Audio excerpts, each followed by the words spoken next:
मैं ये नहीं कह रहा लागू नहीं है, संविधान से देश चल रहा है, पर संविधान को 100% लागू नहीं किया गया। उसकी अनदेखी की जाती है कई जगह, जैसे कि गड़बड़ की जाती है हिंदू मुस्लिम के नाम पे। मैं बार बार कह रहा हूँ कि रोजगार, स्वास्थ्य और इसके हॉस्पिटलों के नाम पे अगर चुनाव हो तो मैं कह रहा हूँ बीजेपी हारेगी। तो ईवीएम में समस्याएं चल रही हैं, वो कहीं ना कहीं ये सत्य है। कमी होती तो बाकी राज्यों में जहाँ पे बीजेपी के अलावा दूसरे पार्टियों की सरकार है वो कैसे होती। देखिए, प्रत्याशी ऐसा हो जो सामाजिक मुद्दों पे बात करे और जो रोजगार पे बात करे, जो बिजली, सड़क, इन सब पे बात करे, स्वास्थ्य पे बात करे। सब प्रत्याशी चाहिए जो गरीबों के सुने। वोट सब ले लेते हैं, गरीबों की कोई नहीं सुनता। उसे पता है किसकी वोट बढ़ानी है, किसकी काटनी है, किसकी वोट यहाँ से वहाँ ट्रांसफर करनी है, किसको वहाँ से यहाँ लाना है। ठीक है, वो सब उठापटक सब बीजेपी बहुत अच्छी तरह से जानती है। जाति धर्म पर चुनाव होने लग जाते हैं, इससे ज्यादा दिक्कत आ रही, जनता को नुकसान हो रहा। उत्तर प्रदेश में उपचुनाव के तारीख की घोषणा हो चुकी है। ऐसे में गाजियाबाद में भी एक सीट पे उपचुनाव होना है, जहां पे पहले अतुल गर्ग विधायक थे और वो अब सांसद बन चुके हैं। इसी सीट से सभी पार्टियां अपनी अपनी प्रत्याशी को आजमाने में लगी हुई है।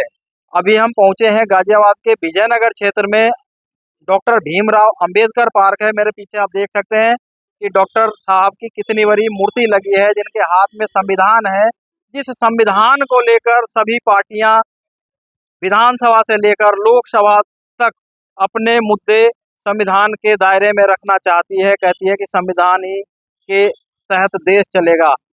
इसी पार्क में तमाम युवा भी मौजूद है यहाँ पे, जिनसे हम जानना चाहेंगे कि उपचुनाव में गाजियाबाद की जनता का क्या मत है, किस तरह के वो प्रत्याशी चाहते हैं, जो प्रत्याशी होंगे उनसे उनकी क्या उम्मीद होगी।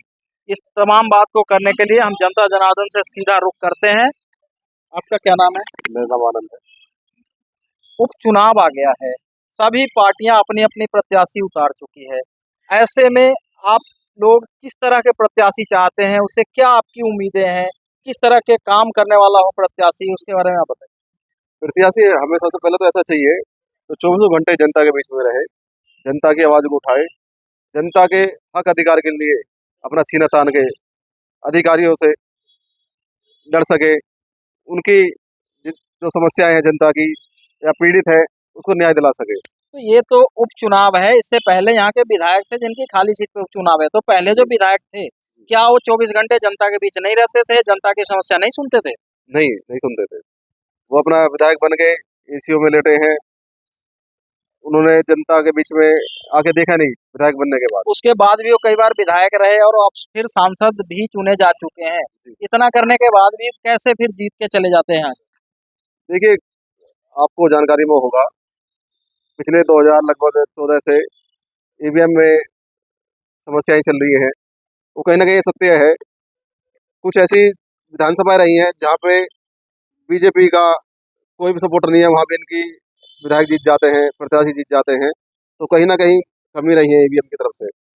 अगर ईवीएम में कमी होती तो बाकी राज्यों में जहाँ पे बीजेपी के अलावा दूसरे पार्टियों की सरकार है वो कैसे होती। देखिए, कुछ चीज बड़ी चीज पाने के लिए ना छोटी छोटी चीजों को खो देना छोड़ना पड़ जाता है, तो वही बीजेपी का हाल है।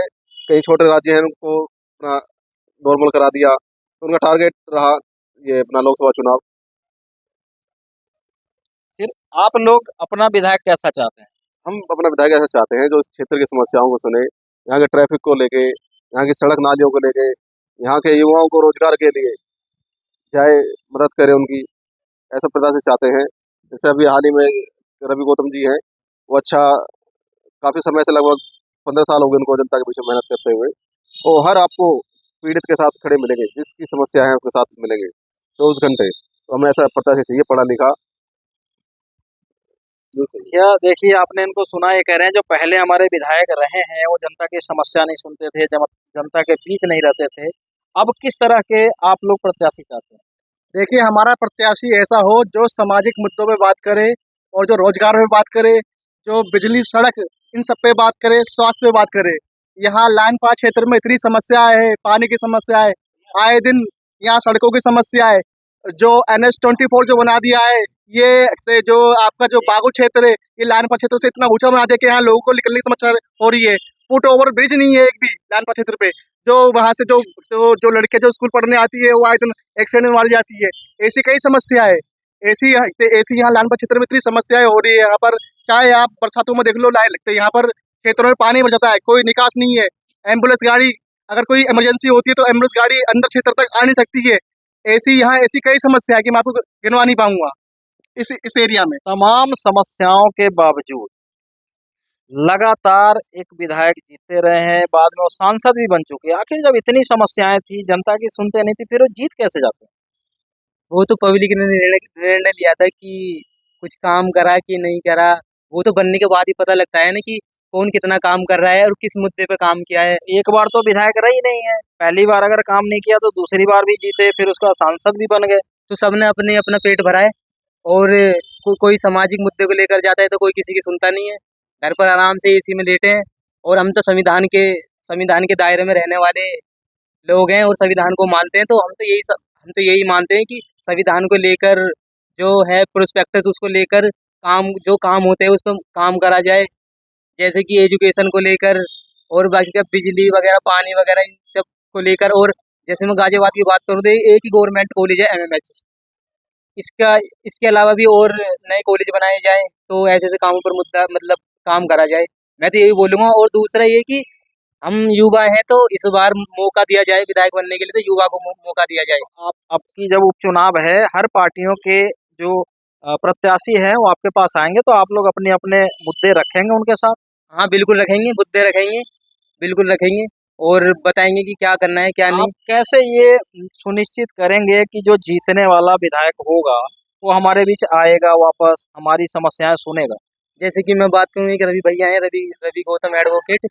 तो वो मतलब सामाजिक काम करते हैं और वो 14-15 साल से काम करते हुए आ रहे हैं और वो मतलब इतने गरीब परिवार से हैं। तो मैं तो डेफिनेटली यही बोलूँगा कि वो लोगों में कुछ समस्या होगी तो डेफिनेटली करेंगे। तो ऐसे, और फिर दूसरा ये कि वो युवा भी हैं, तो मैं तो यही चाहूँगा कि ऐसे लोगों को एक बार मौका दिया जाए। युवा प्रत्याशी चाहिए, लोगों के बीच रहने वाले चाहिए। ऐसे तो और भी पार्टियों के प्रत्याशी हैं जो लोगों के बीच रहते हैं, युवा हैं। राम बिरक सिंह एडवोकेट है मेरा। भाई साहब, हमें ऐसा प्रत्याशी चाहिए जो गरीबों की सुने। वोट सब ले लेते हैं, गरीबों की कोई नहीं सुनता, मजदूरों की कोई नहीं सुनता, गरीबों के बच्चों की जो हमारे स्टूडेंट रहते हैं गरीब, उनकी कोई नहीं सुनता। हमें ऐसा प्रत्याशी की जरूरत है। और वो सब ऐसे रवि गौतम हैं जो इन गरीबों के बीच में, मजदूरी में इनके साथ रहते हैं। हमें ऐसे प्रत्याशी की जरूरत है। जो अब तक प्रत्याशी रहे हैं, जो अब तक विधायक रहे हैं, सांसद रहे हैं, वो भी तो लोगों के बीच रहे हैं, लोगों की समस्याएं सुनी हैं। वो विधायक कहाँ रहे, वो तो बिजनेसमैन थे। उन्होंने तो अपने बिजनेस करे, वो एक बार जीते, ठीक, और अपने व्यापार में चले गए। कहाँ जनता के बीच रहे, कहाँ जनता की उन्होंने समस्या सुनी, कहाँ जनता की समस्या का उन्होंने समाधान करा, कहाँ लोगों से वो मिले। क्या उन्होंने क्या तो अपनी समस्या है अपनी क्षेत्र की, क्या क्या संपत्ति, समस्या है? क्यों, जनता की हजारों समस्या जनता की हैं। ठीक, शिक्षा की, स्वास्थ्य की, रोजगार की, पानी की, बिजली की, नाली की, खरंजे की, ठीक, इतनी घटनाएं होती हैं, इतनी समस्याएं जनता की हैं, एक भी समस्या अगर जनता की तो हम सुनी हो। लाइनपाट क्षेत्र में हैं अभी, यहाँ तो हम देखते हैं कि बिजली लगभग 22 से 24 घंटे आ रही है। पानी लगातार नगर निगम का सप्लाई का पानी आ रहा है, घरों में गैस पाइपलाइन लगे हुए हैं, इतने सारे तो विकास हो रहे हैं। देखो, यहाँ इस क्षेत्र में सबसे ज्यादा अगर समस्या है तो इसी क्षेत्र में। आप इस क्षेत्र को देख लो और लाइन से पार जाकर उस क्षेत्र देख लो, क्योंकि ये क्षेत्र गरीबों का क्षेत्र है, ये क्षेत्र दलित का क्षेत्र है, ये क्षेत्र मुस्लिमों का क्षेत्र है।